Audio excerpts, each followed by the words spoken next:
Hey everyone! So when you clicked on this video, I bet you thought I was going to be in a really good spot to be making it. Let me paint a picture for you. I just finished watching Maxine, followed by Love's Lies Bleeding.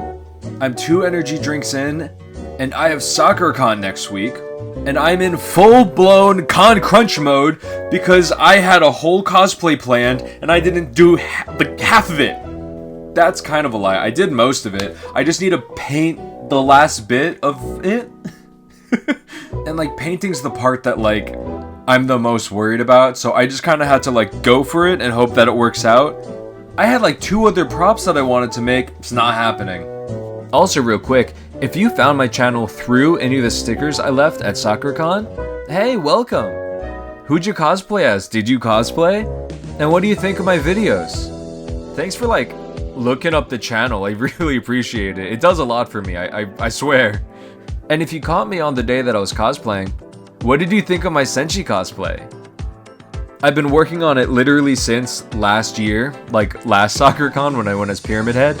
And in fairness, I said I was in Con Crunch, and I also just said that I've been working on this for a year.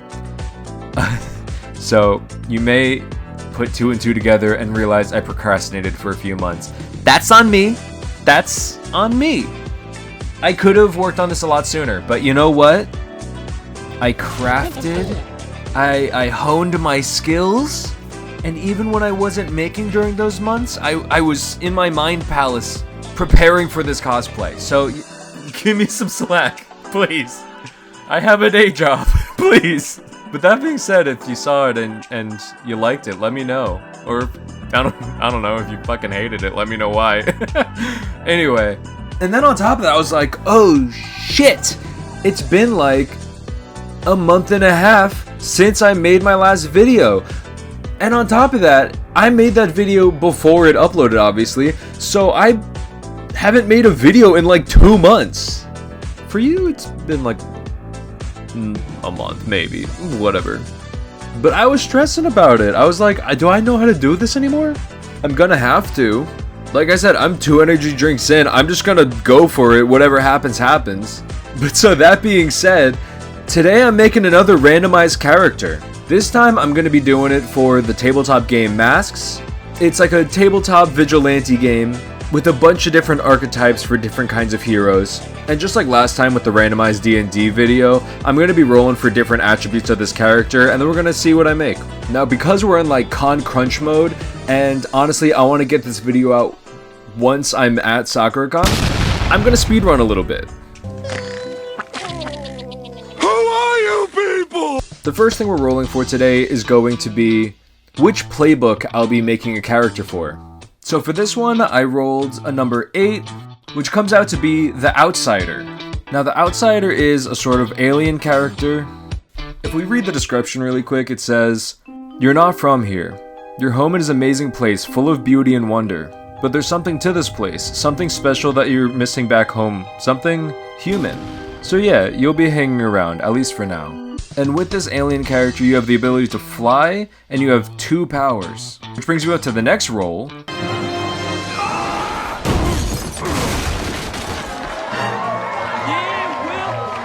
We're going to be rolling for the 2 powers that this character has. So for this one, I'm using a randomized power website, and I'll make sure to link it in the description, just in case you want to make your own character like this too. If you do, make sure to post it and tag me. If you post it on Instagram, Blue Sky, or even TikTok, you can find me at @Lockhart with an underscore between the H and the A, just like my channel name. For the first power, I got augmented body parts. Examples given are shoulder cannon, robotic leg, and a built-in jetpack, which it works out perfectly for our Outsider character. I don't have to like justify that in any way, it's just like a built-in thing. The second power is energy control, and it specifies electromagnetic control, increase, decrease, alter, and remove the properties of the magnetic field surrounding beings and objects in energy form, and energy shields. And just for some extra flair, it says that the first power is through some sort of non-consensual modification, I guess like some sort of experimentation. And the second power, the energy control, is through human technology.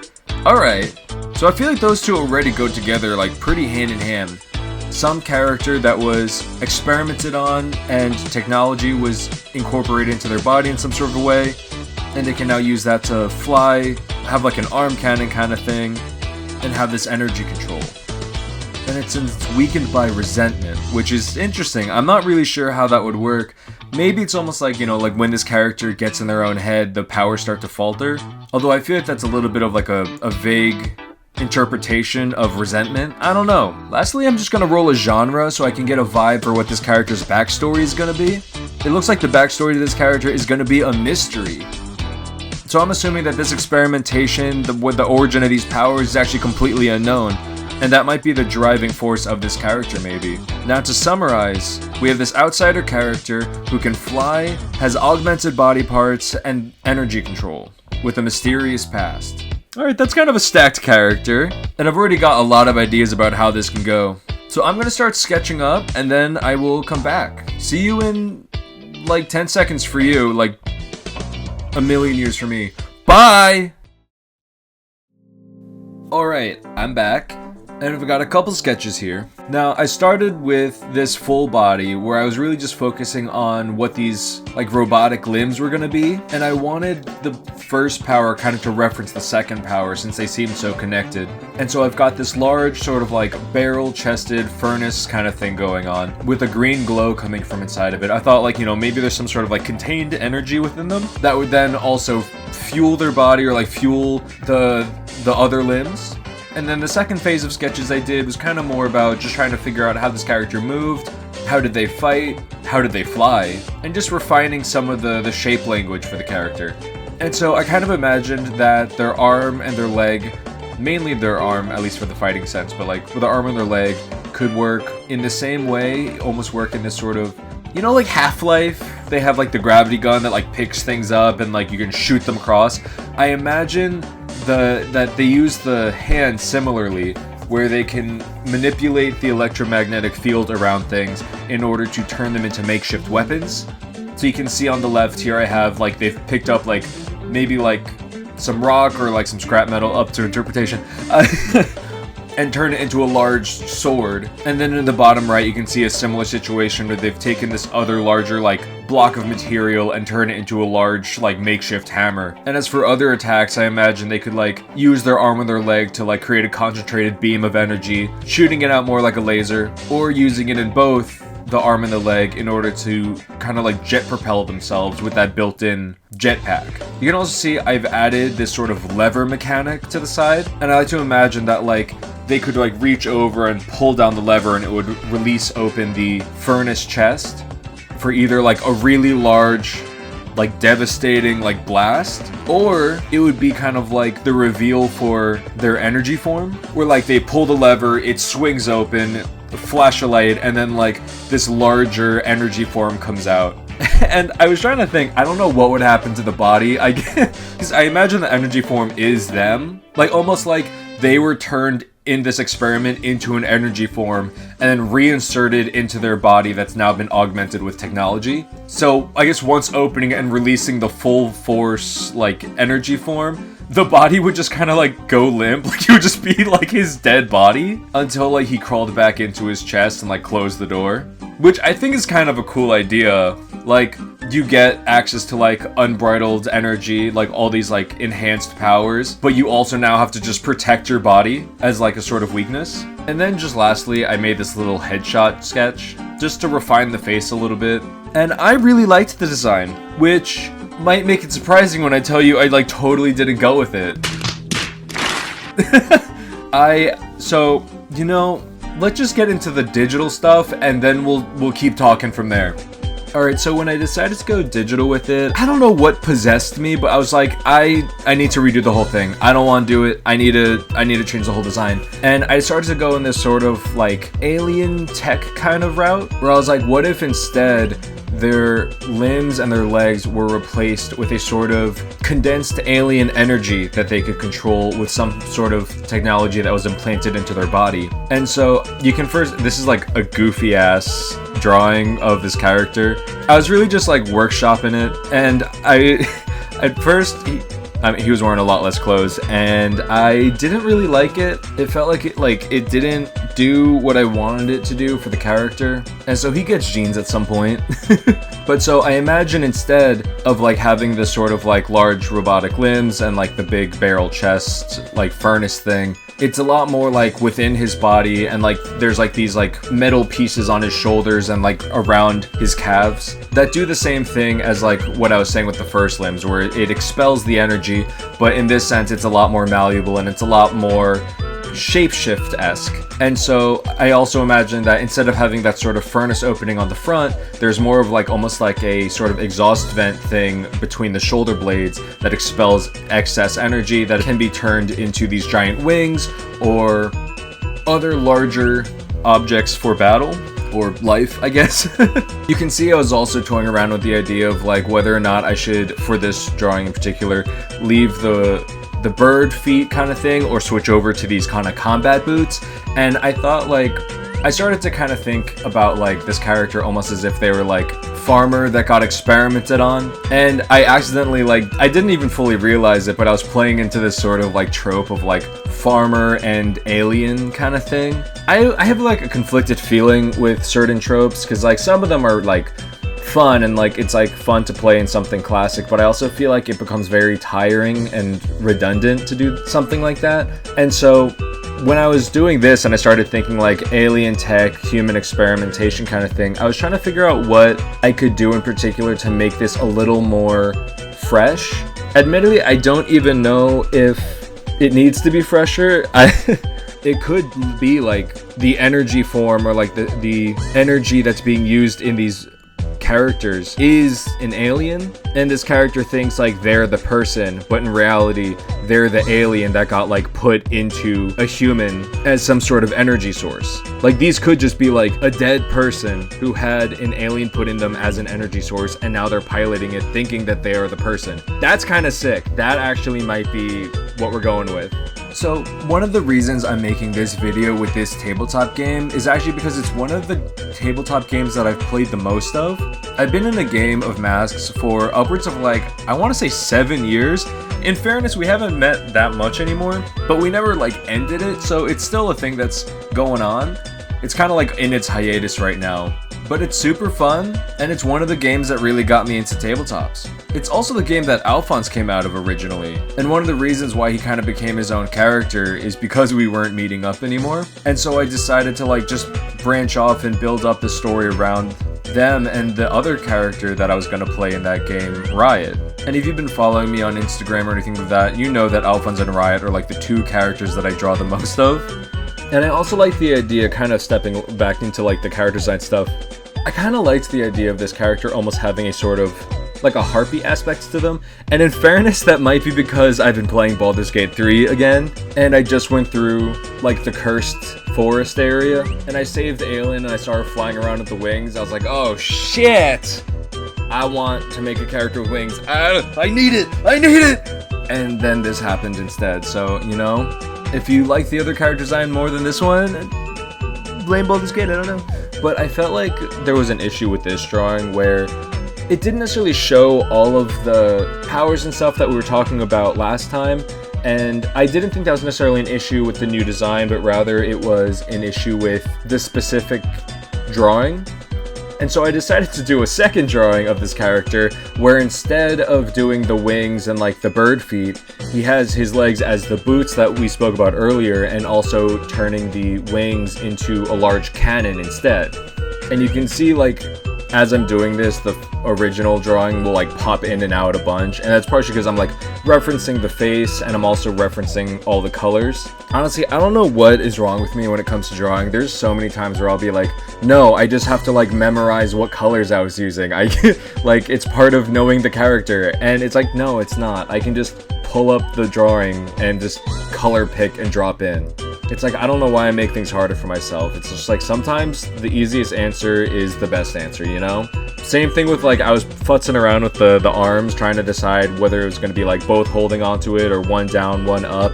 And I end up literally just drawing and then copy pasting it over and doing the two arms up. It made my life easier, and honestly, I think it added a lot to the drawing. I think it also helped push the look and the ruggedness of this character. I did feel like there was something almost like a little like military man-ish about this character, but I decided not to explore that, mainly just because I'm not a huge fan of military characters or military backstory or just military stuff in general.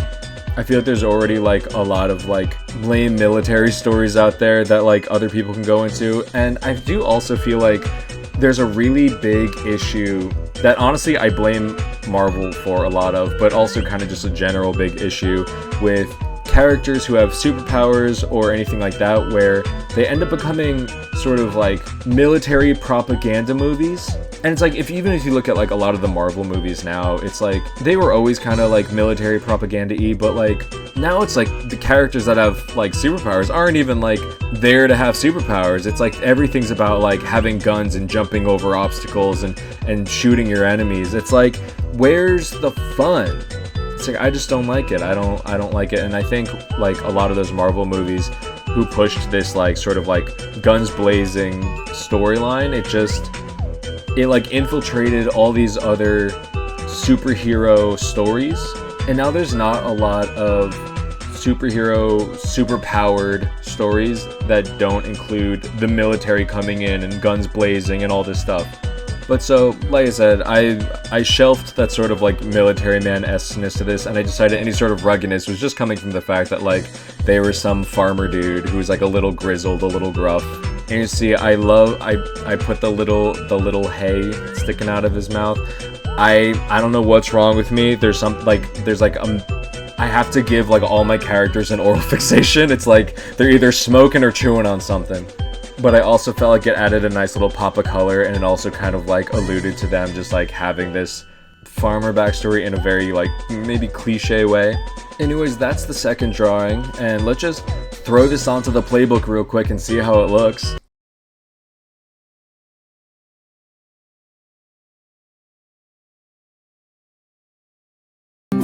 I win. Come on, that's kind of sick. I like that a lot. And honestly, seeing my character there, I almost want to I want to do this for all the playbooks and just have like a copy of the Masks playbooks just filled out with my characters. I think that would be so cool. I don't know, I might make that into like a little mini-series kind of thing where I just draw a character for all the Masks playbooks. And in fairness, it's a little self-indulgent because like I said, this is like the game that I have the most experience with. But so you might be asking yourself, hey, idiot, you forgot something. And no, I didn't actually. I remembered that this character has an energy form, and it's gonna have to be in a part 2. Honestly, I tried making so many different variations of an energy form, and I haven't honed it in yet, and the convention is next week! Anyways, I had fun making these characters. I liked the sketches. Oh!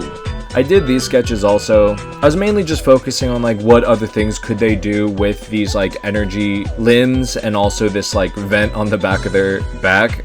What the fuck? On the back of their back, whatever. You can see I liked this idea of like just having like a second set of energy arms. The wings like we had in the last one. Let's say they're falling and I don't know, for some reason they didn't do the wings. They instead do this like parachute kind of thing. They could make energy weapons with their limbs, or if there's something high up on a shelf, they could even just extend their legs. You know that one scene from... Did you know that scene from SpongeBob with the boots? It looks like this dude is wearing the Fry Chef boots that Mr. Krabs like fries and eats because they're so fucking annoying. SpongeBob! Anyways, I imagine they could even like make a smaller cannon with their arm and like maybe even like the other one into like the energy shield that we were talking about. But I don't know, I think this is cool. I think there's a lot to do with this character. Anyways, I had fun making these characters and I really liked the sketches that we put together. And I'm excited to make the next form. I just don't know what it's going to be yet. If you have any ideas for that, let me know in the comments below. Also, let me know which version of the character you liked more. Did you like the sort of like furnace chest kind of thing, or do you prefer this more alien technology route? If we end up deciding that the first one was a better choice, I can always just, you know, draw up the first one. I don't know. I'll show it in the next video. Alright, like I said, make sure to leave a comment. Let me know what you think. Let me know if you saw me at SoccerCon. Like the video and follow me for more. If you've made your own character or if you're looking to see any of my other art, you can find me at Lockhart, and that's with an underscore between the H and the A. You can find me on Instagram, TikTok, Blue Sky, and here, obviously, on YouTube. And catch you next time when we make the next character. And make sure to go check out my other videos. I got a few more up, and I always post once a month. And see you next time.